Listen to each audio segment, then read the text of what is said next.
I feel like education is needed in terms of Afro-Caribbean and Latin food. Chef Jae-Anthony Dougan is the executive chef and part owner of Tropikal restaurant in Montreal's Saint-Henri, as well as a food truck and restaurant in Ottawa. He has participated in Top Chef Canada and has been featured in Canada's 100 Best Restaurants magazine. Until May 26th, food enthusiasts across Canada are invited to indulge in a week-long celebration of diverse flavors, culinary creativity, and community spirit with a ByBlacks Restaurant Week. People should go out, taste the food, enjoy it, and get to know us and to get to know our culture. Growing up in Canada, I've tasted a lot of different backgrounds and a lot of different diversity, so I was able to fuse all these Caribbean dishes, because the Caribbean is extremely diverse, with dishes that everybody knows. He is motivated by standing out in the industry. What inspired me to become a chef was there's not a lot of chefs that look like me that are actually like doing stuff in the industry, and also I've cooked my whole life from my grandparents. I'm self-taught.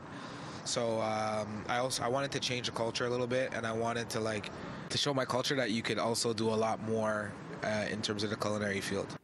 Chef Jae-Anthony learned to cook from his grandparents. My craziest moments is my nostalgic moments where I cook with my grandparents and my father, and they teach me different techniques and different flavoring and stuff like that.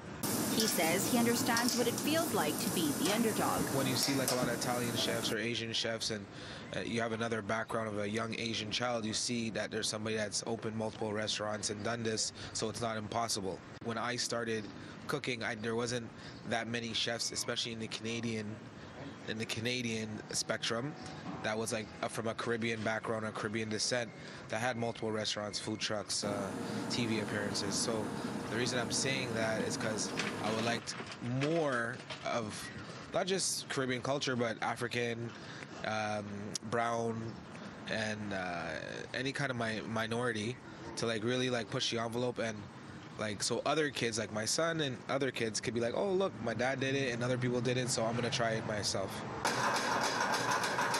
When asked what advice he would give to the younger generation, he had this to say.